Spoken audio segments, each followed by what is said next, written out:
Hello, hello. We are live.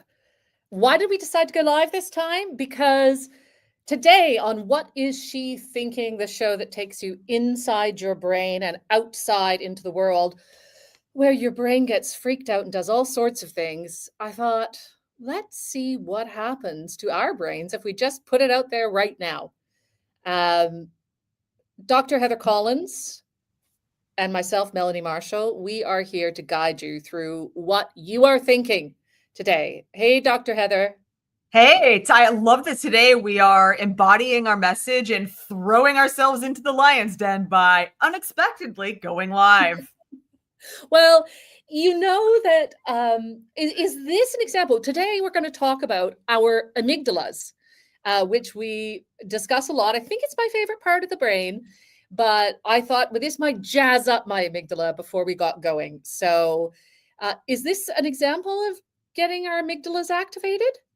Short Well, this answer. is this is interesting because are you experiencing fear or intense emotion right now? I'm experiencing excitement.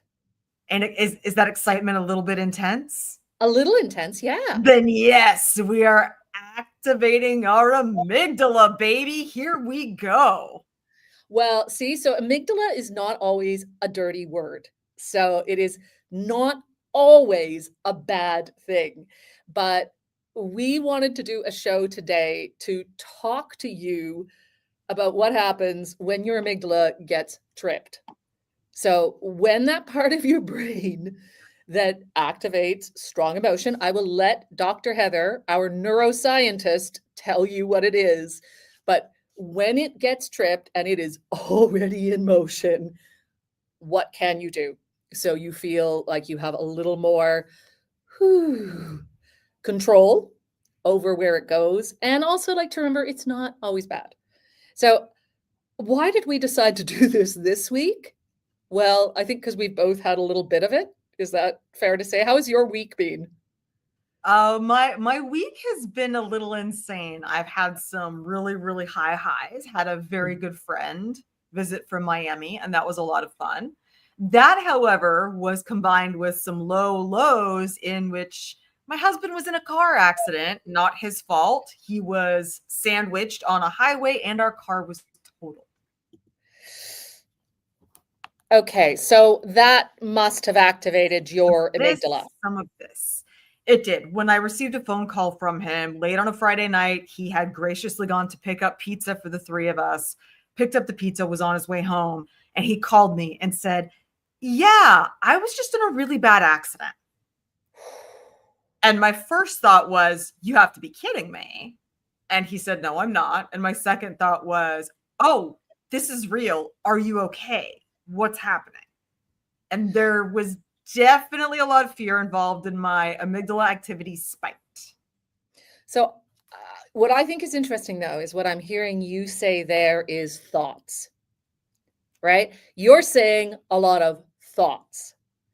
And what my experience is that people don't do a lot of thinking when this happens. Like, so I know for myself that when I am put into that position where my amygdala gets tripped, or where I am with people that theirs have been tripped, whether it is uh, trying to get people to take shelter or trying to get people out of shelter and moving, say, for example, like a missile's been coming in, or, actually it's all clear and we can move on. Because sometimes people are like, oh, let's stay in cover. And I'm like, hey, it's fine. I know. Yeah, maybe I'm more of a risk taker than I think. My experience You is, definitely are, and that is going to be one, maybe two or three episodes. I but look forward to it could be three parts. But the part. my experience is, and I love you, but like people say they're thinking things, but my experience is that actually what happens is that people shut down and respond really instinctively. Yeah, well, I would like to share with you, Melanie, that your Yeah. experience is correct based on the science. And as we know, I'm a very thinky frontal person. So what happens to me is I'm responding just as you are, Mhm. but my memory of the fear is what I was telling you. So Yeah. I'm telling you my memory of what I've formed of that fear. And that memory involves my actual emotional response, but attaching thoughts to it. I know, and you want to go into that, but if we can go into what you were actually doing, Yeah. I'm super fascinated by that Mm-hmm. because, like, I know for me, one of the reasons I wanted to talk about this is because so many people, after our last show, when I said, well, what would you like us to talk about? Like, what would you want to know from yourself, right? Because everyone's like, oh, neuroscientist. I told you people think you're cool. Um, People want to know, like, okay, yeah, but like when I freak out, I freak out. And these Yeah. are really cool professional people, right? These are people who do awesome things, but when something happens that scares them, Mm-hmm. um, or even, I mean, because sometimes you know me, I get super excited, then it is like a tripwire going off. And I told, like, the Speed movie with Keanu Reeves, where it's like pop quiz, a hole, the bus is going 60 miles an hour. What are you going to do? It's like, okay, what do you do then? Because I think people feel like they lose a little bit of control of themselves in the moment. And I have this, it's not really my theory. I'm going to be honest. It's not my theory.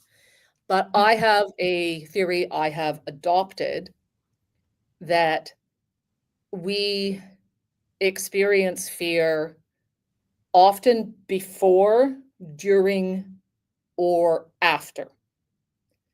And the reason that I've been really pretty good at what I've done in terms of high risk environments is because, for the most part, for whatever reason, my amygdala didn't. I love to talk about it like it's like my pal, like my best friend, my amygdala. Al, Your the amygdala amygdala. should be your pal. Your amygdala. However, we should know that something really important about your amygdala is it is your pal and it's your friend, but really it's actually more than that. It's your bodyguard.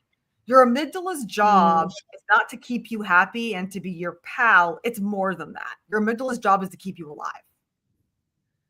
So, okay, so that's great. So if we're just talking about it from that perspective, going back to what people want to know from us, then that idea that it doesn't trip at the same points as for some other people, is that because it doesn't think we're in danger at the same points? Yeah, so it's really that's exactly right. So your brain is not exactly a one size fits all kind of a thing. So we all have an amygdala, and our amygdalas all respond and fire in response to fear.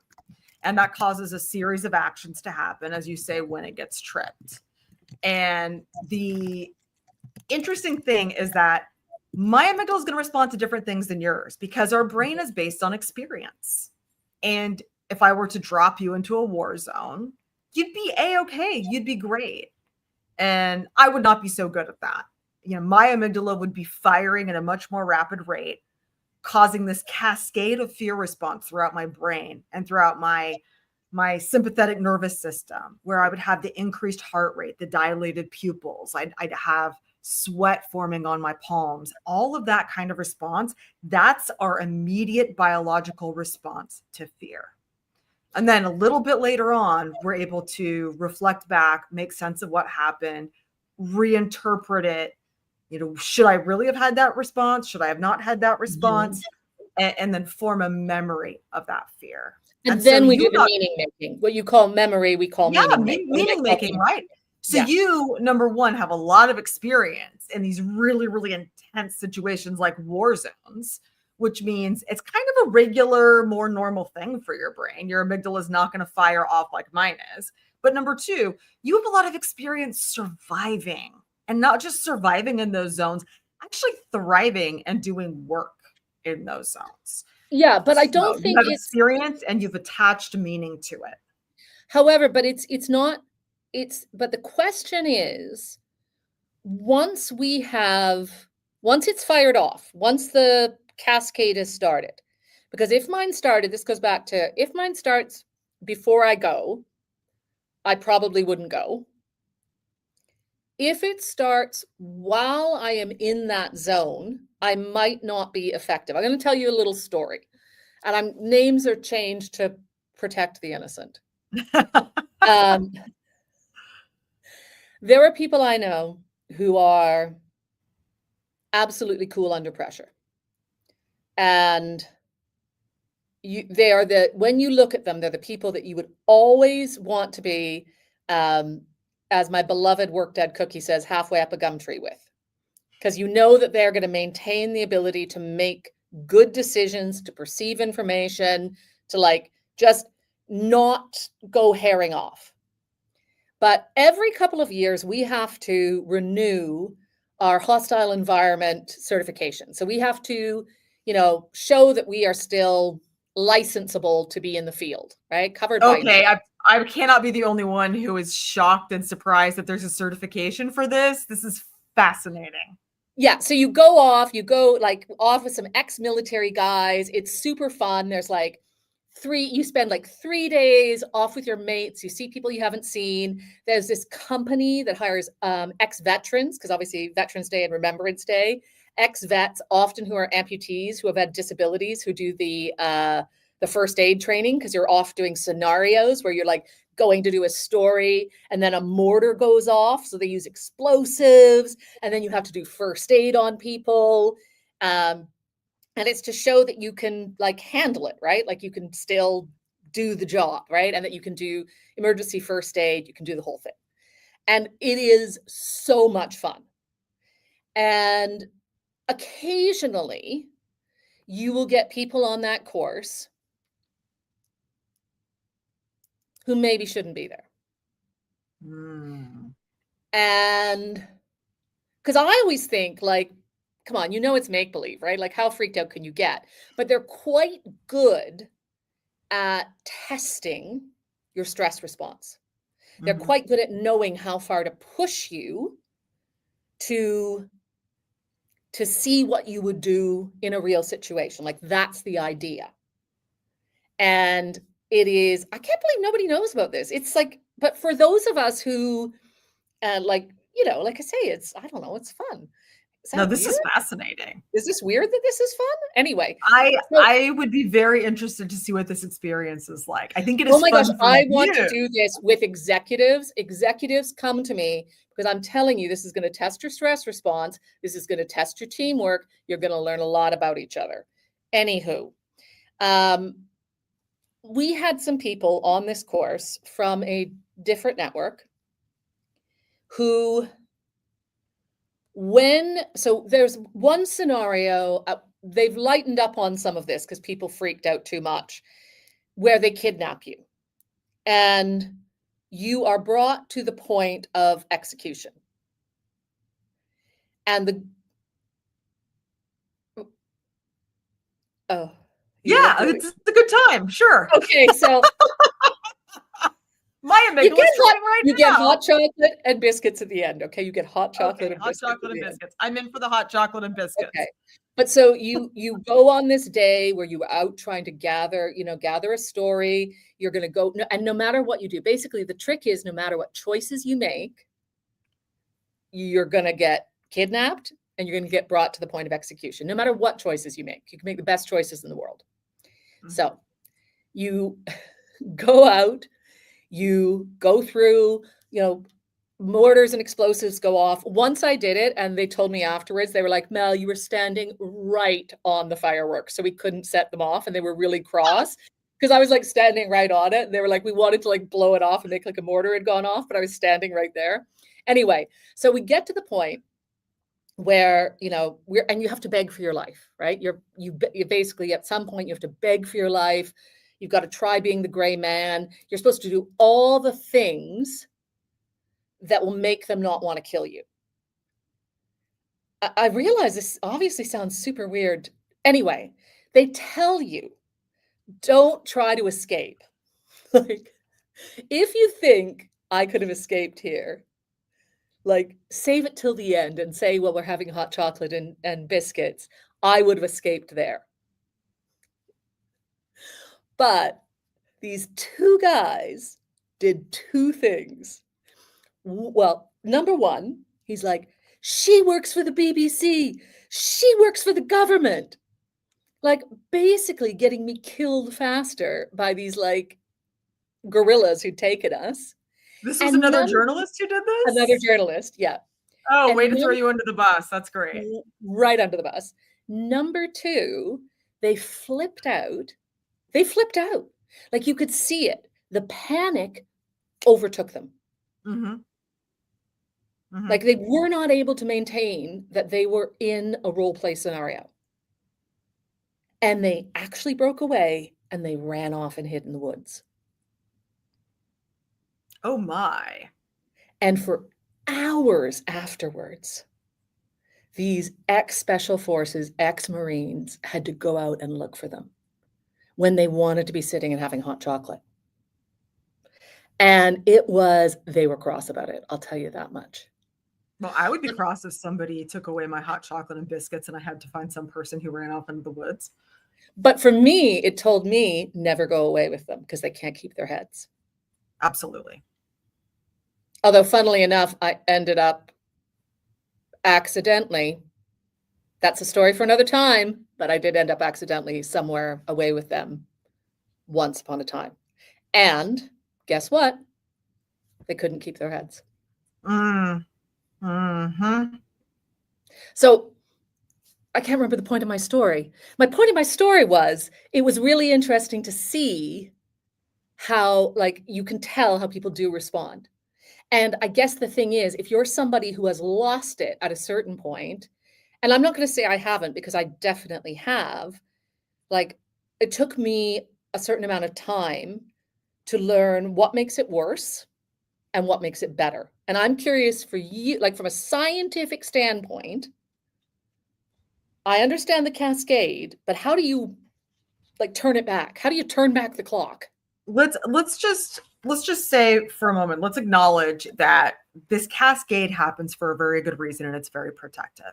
You know, this is a very, very evolutionarily old response for humans. When we were cave dwellers, we had to figure out if the bear was outside the cave or not, and if it was going to kill us or not, as well as if somebody from another group approached us, if they were going to kill us or not. So this is this fight, flight, or freeze response, this fear response that begins with your amygdala dialing up 911 that something is terribly wrong is really important.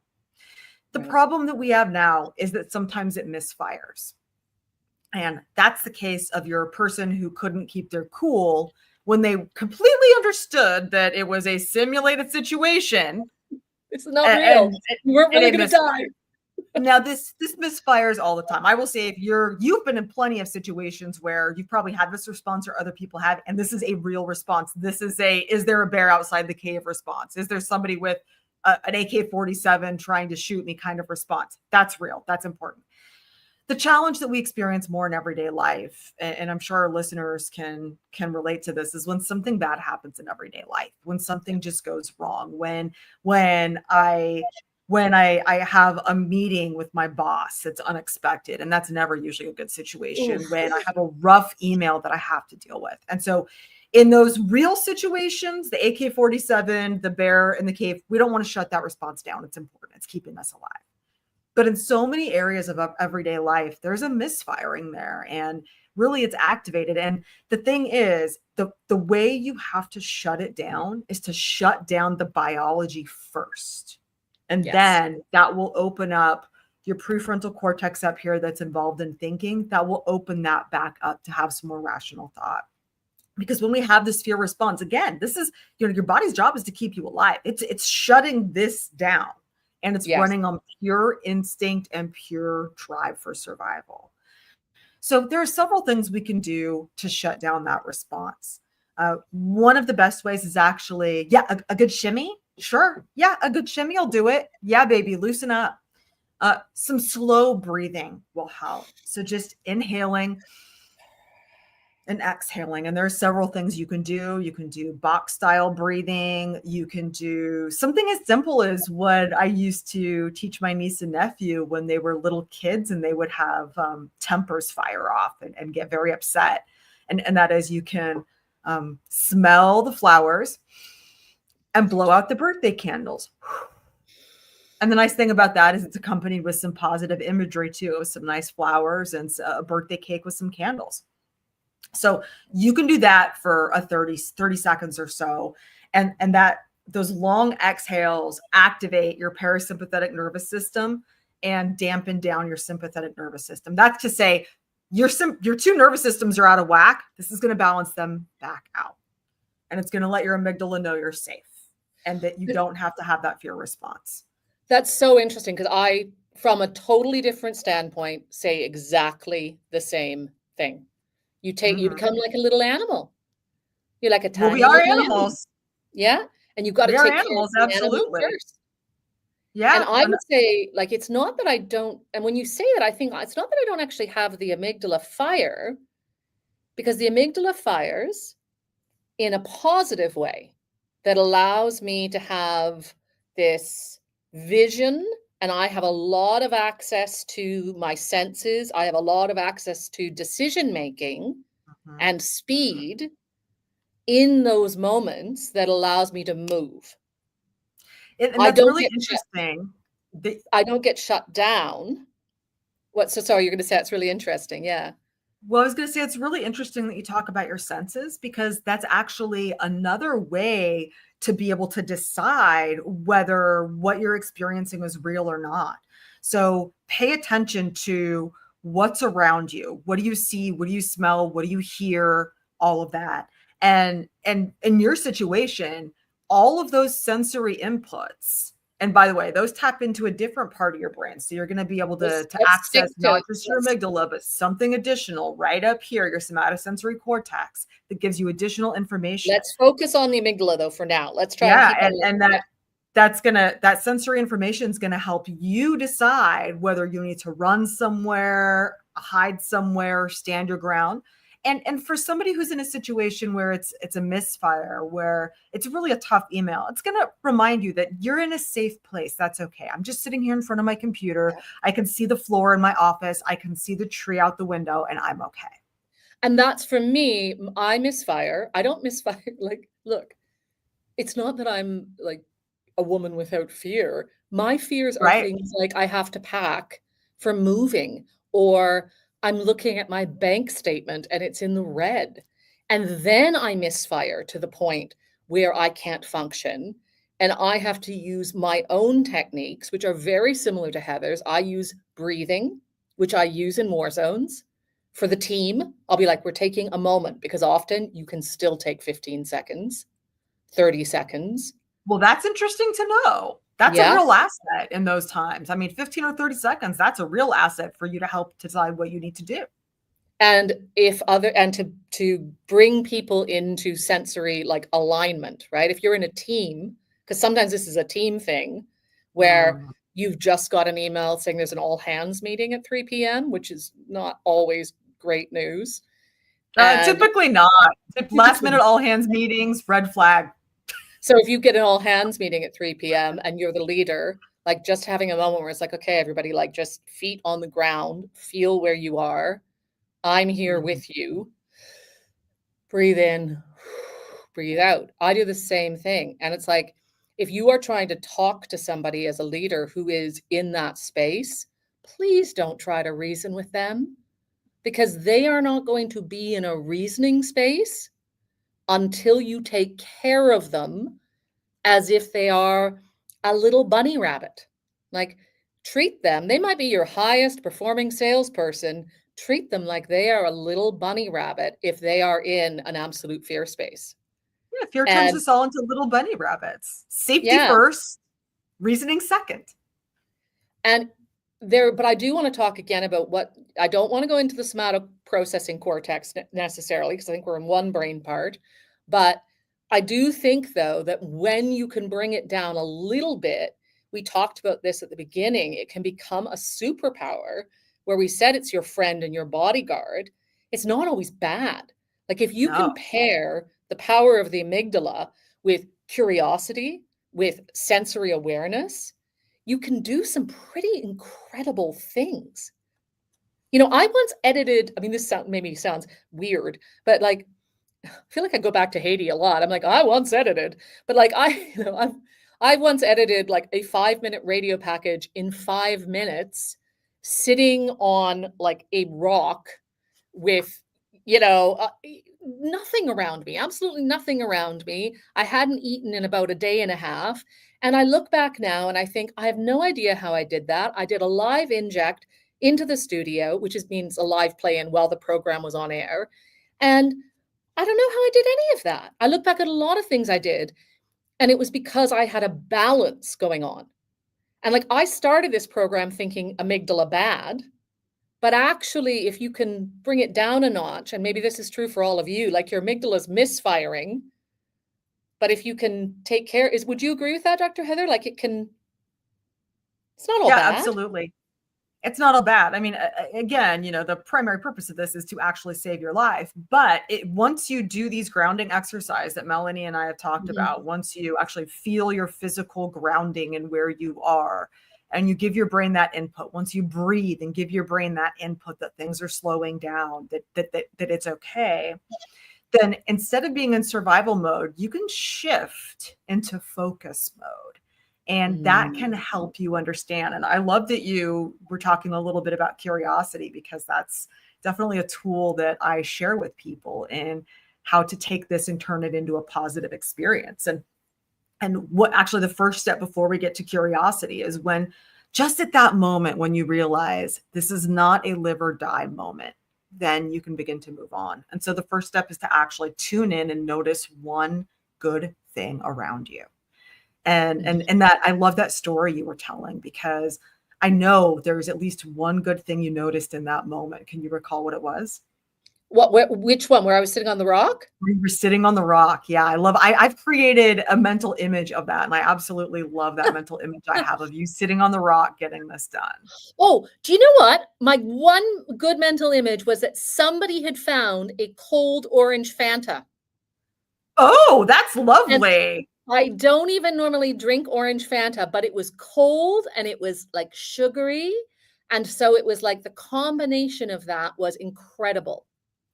And that sounds like an amazing thing to notice and focus on. And you hadn't eaten in a day and a half, and that was probably just delightful. Yeah, boy, that's amazing. And it sounds like you said something so small, but when you can tune in and just focus on one thing, that really helps actually shift your brain from that fear focus to that forward focus. And then the next thing I do is I ask people to anchor it by making a memory of it. What about this moment feels good? What can I think about right now that I'm going to remember?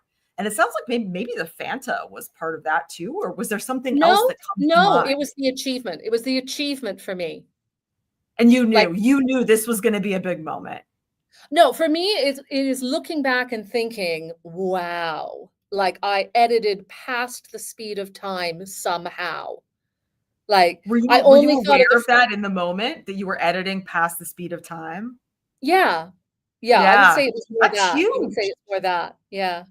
I do really I want to go with this, and then I want to come back, but I do want to talk current affairs this time because I Okay, swore we were yeah, going to. yeah. Did you think of a story that you wanted to share today? Well, let me just real quick, step 3 we kind of already covered, but that is be curious. Oh, okay. Sorry. And that helps you propel your brain forward to thinking about the future We and will come back to migrating takeaways. away from that fear. So did I think of a story? Well, it's not so much a story, but it might be a little bit related to this in that there's a recent research report that came out showing an increase in the prevalence of young people who are being diagnosed with Alzheimer's disease. In fact, it's the prevalence of people under the age of 55 who are being diagnosed with Alzheimer's disease has doubled over the past 10 years.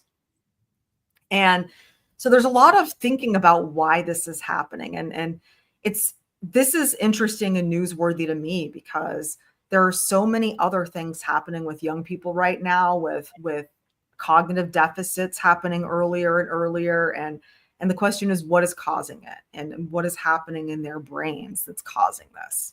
And so I think that's an interesting thing for us to think about, because this podcast is all about empowering people to be cognitively engaged and use their minds and their brains to help better their lives. So I hope that we can be just one aspect of cognitive enrichment for people, and that we can help them engage in healthier lives that will delay any kind of cognitive decline, and that we can actually change that trajectory from being so incredibly high to reducing it. Oh, that's a downer. It's a real uplifting one today.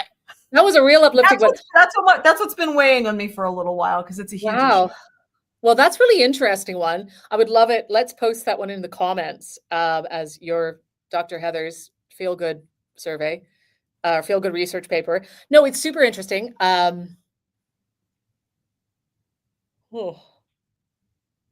I don't even know what to say to that one. And this is on the heels, when we talk about young, this is on the heels of the youngest person ever being diagnosed with Alzheimer's disease. 2 years ago, this person was 19 years old when they were diagnosed. And is what ladies and gentlemen, I have left Melanie speechless. I want to say that this is certainly anomalous. There might be genetic factors involved, and there might be some anomalous brain biology involved. For those of us who are concerned about Alzheimer's disease and healthy aging, and by the way, we should all be concerned about this. I'll just not end this segment on a bad note. Let me end this on a high note. There are some things you can do. So you can take care of yourself and exercise, and that helps your brain cells age well. You can eat things like omega-3 fatty acids. Those help your brain. Blueberries are great for your hippocampus, which is what your memory relies on. Everybody eat blueberries, and everyone knows Dr. Heather loves the hippocampus. Eat blueberries. And you can stay cognitively engaged and enriched. And that can involve things like listening to our podcast and learning about how to use your brain. So there is some hope, and there are things we can do to help protect ourselves. I'm going to go buy an absolute boatload of blueberries after this. I'm going to eat so many blueberries. So look, I was actually going to tell another story about the Bataclan and the Paris attacks, because it's 10 years since the Paris attacks. Is it really? It is. It's 10 years since the Paris attacks today. And there's a story about the girlfriend of one of the attackers coming back and planning another attack. And I was going to tell a story about how that triggered my amygdala in a way that shut me down. There was something happened in Paris that triggered my amygdala in a way that shut me down. But I'm not going to, because that's super depressing. So what instead I'm going to talk about, to take us into takeaways, we're running a little late today, but whatevs. We did takeaways kind of already, so we're going to keep them super tight. Hey, everybody, have you been out to watch the Northern Lights if you're in North America? Or watch a bunch of videos on your computer or your phone? Or if you're in a Nordic country, the Northern Lights are amazing. Whatever else is going on in the world, it has made the Northern Lights super visible. And one of my top tips is, if you are feeling activated, if you have tripped the fuse, go out and look at nature. It is like, take care of your little animal, look up and see the sky, look at something beautiful. Awe and wonder, curiosity cannot coexist with terror. So go and look at those beautiful Northern Lights. Heather, have you seen the Northern Lights? I tried last night and they were not visible for me. Wah, okay. Wah, wah. I have, however, seen them out the window of an airplane. Well, that counts. So Lizzie, oh, lovely Lizzie. Yay, Lizzie in the comments. We will come to your comment. Dr. Heather, a real scientist, will respond to your comment. But we're going to wrap up with quick takeaways. Dr. Heather, quick takeaways. You already gave them, but just give us a run through your 3 top takeaways for how to diffuse it when it's already tripwired. Yeah, well, let me give you some takeaways. First of all, number 1, it's not always bad It does, in fact, exist for a reason. It's our bodyguard, and we want it to save us. Number two, start with biology first when it happens. That is deep breathing to slow down your nervous system response. That is grounding yourself in your physical environment, and that will help. So you have to actually stop the fear response from the outside in. And number three, be forward looking, engage in curiosity, and that will shift the focus from your amygdala to your prefrontal cortex, where you can start to reason and think about things a little bit deeper. Melanie, what are your takeaways? Well, I love those. I love all of them. Yeah. Just remember that it can happen differently for each of us. For some of us, it's a war zone. For some of us, it's a bank statement or trying to organize our to-do list or purge our closets, if you're me. And when it happens, be gentle with yourself. Be a little animal first, shake it out, look up at nature. And if you're leading others, please don't try to reason with them. Speak to the animal. Deep breathing. And remember, we're all in this together. And that is it for episode 2 of What Is She Thinking? I hope I pointed the right way this time. Please put your comments, questions, everything into the chat. If you weren't able to watch the live stream, we will pick you up on the replay. Thank you, Dr. Heather. Thank you, marvelous Melanie Marshall. Let's see if I can manage to play our music on the outro. Woo!